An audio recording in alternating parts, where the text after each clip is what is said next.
Raja ini sedikit tidak normal. Dia mengambil jarum dan menusuk jarinya sendiri hingga terluka. Dan mengambil kaca pembesar sambil tertawa bodoh. Ternyata dia menemukan seekor kutu. Lalu kutu itu berjalan ke arah darah dan menghisapnya. Raja sama sekali tidak khawatir jarinya akan iritasi. Malah berpikir hal ini sangat menarik. Kemudian dia mencari sebuah kotak, dan memelihara kutu itu di dalam. Bahkan membuatkan kutu itu mobil. Dia tidak peduli dengan urusan pemerintahan negara. Tiap hari di dalam kamar melihat kutu yang menarik mobil. Makanan yang diberikan ke kutu malah lebih enak dibandingkan manusia. Dengan cepat kutu itu. Badannya sudah sebesar 500 gram seperti seekor babi. Kamu ingin menjadikannya seperti babi yang dijual ya? Sekarang bisa dijual dengan harga berapa? Tidak beruntung, malam ini si kutu sekarat. Raja diam-diam memanggil dokter. Pertama kali bertemu dengan binatang seperti ini. Membuatnya ketakutan hingga tidak bisa membuat laporan. Sang raja menarik si dokter untuk mengambil stetoskop dan mendengarnya dari badan si kutu. Mencoba untuk mengecek, tapi dokter belum juga mulai. Si kutu sudah tidak bernapas. Sang raja sangat sedih. Dia memeluknya seperti si kutu adalah bayinya. Meski kutu kesayangannya mati, tapi raja masih ada seorang putri. Dan saat itu sang putri menyampaikan keinginannya. Dia terus memohon ke ayahnya untuk membantunya mencari seorang suami. Tapi raja sibuk menjaga si kutu.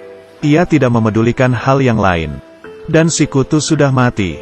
Dia akhirnya mengiyakan putrinya untuk membantunya mencari pria idaman. Kemudian raja memiliki ide yang aneh. Dia menarik kulit si kutu, lalu menyebarkan ke amanah seluruh negeri. Mengumpulkan semua pria muda di istana. Siapa yang bisa menebak ini kulit apa, maka akan menikahkan putrinya kepadanya. Pria pertama memegangnya dengan serius. Dan menemukan sehelai bulu. Dia mengatakan ke raja bahwa itu adalah kulit harimau. Jelas sekali dia salah menebak. Siapa yang bisa kepikiran ada kutu yang sebesar ini? Dilanjutkan ke pria-pria lain yang memberikan jawaban. Ada yang bilang kulit kepala. Ada yang bilang kulit ular. Bahkan beberapa pria tampan juga salah menjawab. Putri yang sangat menanti-nantikannya pun menjadi sangat kecewa. Putri pun panik. Dia bertanya ke ayahnya ini sebenarnya kulit apa. Ayah pun berkata kepadanya itu adalah kulit kutu. Tentu saja ini tidak akan ada orang yang bisa menebaknya dengan benar. Dan di saat itu, ada seorang pria yang mendekati kulit dan mencium baunya, dengan percaya diri. Dia mengatakan itu adalah kulit kutu.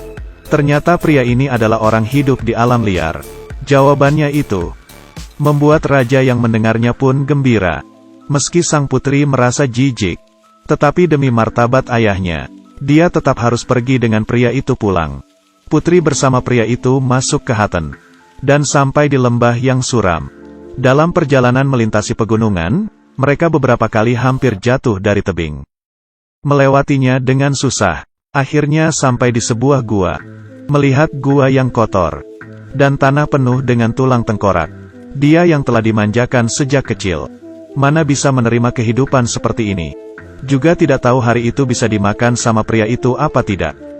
Sang putri sangat ketakutan. Tapi dia juga tidak bisa apa-apa. Hanya bisa bersembunyi di pojokan sambil menangis. Di dalam goa sama sekali tidak ada hiburan. Tiap hari dia hanya bisa bengong duduk di atas batu. Pria yang bosan melihatnya, mendorongnya dengan paksa ke tempat tidur. Putri yang baru berusia 16 tahun ini pun seperti inilah dia disiksa. Hari ini sang putri mendengar ada pergerakan dari luar. Dia pun berlari keluar untuk melihat. Dia melihat di seberang tebing ada seorang perempuan. Kemudian dia berteriak untuk minta tolong. Dia mengatakan apa yang dilakukan si pria kepadanya. Perempuan itu melihat tebing, menandakan dia juga tidak bisa apa-apa. Sang putri terus memohonnya, berharap si perempuan akan menolongnya. Hati perempuan itu pun luluh. Dia berkata besok akan membawa anaknya untuk membantunya. Keesokannya, perempuan itu membawa anaknya datang. Anaknya menggendong putri di punggungnya, bersiap untuk menolongnya berjalan ke seberang tebing. Di saat mereka sudah berjalan setengah jalan, pria itu menemukan mereka, tapi si pria tidak bisa melewati tali. Kemudian ia menggunakan kedua tangannya perlahan-lahan melewati tali tersebut, dan semakin mendekati mereka. Untungnya mereka sudah sampai di seberang. Dan ia langsung mengeluarkan pisau kecil.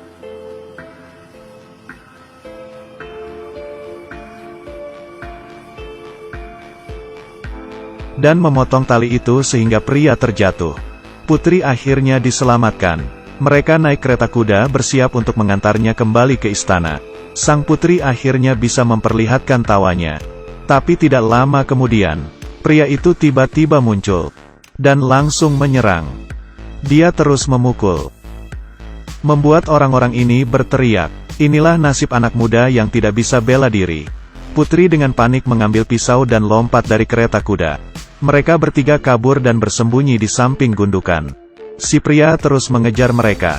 Situasi kritis, anak si perempuan yang menolong putri meminum alkohol dan menahannya di mulut. Pria itu semakin mendekat. Si anak langsung lompat keluar, dan menyemburkan alkohol ke api. Badan si pria itu kebakar. Dia menggunakan tangannya untuk memadamkan api. Dia sangat marah, dan langsung menekan si anak. Dia yang tidak bisa melawannya pun akhirnya mati. Kemudian ibu dari si anak laki-laki itu juga mati. Sang putri berusaha lari sekuat tenaganya. Tapi di depan sudah tidak ada jalan untuk kabur. Dia pun terduduk di tanah. Si pria itu mencekik lehernya si putri, dan ingin membunuhnya. Tapi si pria tidak tega melakukannya. Lalu melempar si putri ke tanah. Si putri melihat muka si pria yang sangat emosi. Dia pun sangat ketakutan, dan perlahan-lahan menggunakan tangannya untuk menenangkan si pria, agar api amarahnya menghilang. Hati si pria pun luluh, bersedia untuk memaafkannya, lalu menyuruh sang putri untuk naik ke atas punggungnya untuk dibawa pulang. Sang putri pun hanya bisa menurutinya, dan diam-diam mengeluarkan pisau, dan langsung melukai leher si pria. Di sisi lain, sang raja yang sudah salah menikahkan anaknya ke pria tersebut, hatinya sangat merasa bersalah. Bawahannya menyampaikan putrinya sudah pulang. Penyakitnya langsung sembuh secara ajaib.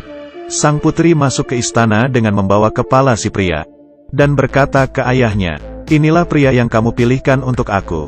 Dia yang berani pun dicintai dan dipuji oleh ribuan orang." Kemudian untuk menembus rasa bersalah sang raja, dia menyerahkan posisinya untuk putri. Film selesai sampai di sini. Kisah cerita film ini diadaptasi dari kumpulan dongeng abad ke-17. Dari Ratu, Dua Wanita, dan Kutu, 3 cerita dijadikan satu. Apa yang lebih tercermin dalam film adalah pertukaran yang setara. Kisah pertama, Ratu mempunyai seorang anak, tapi bukan orang yang paling dicintai anaknya. Dia kehilangan cinta anaknya.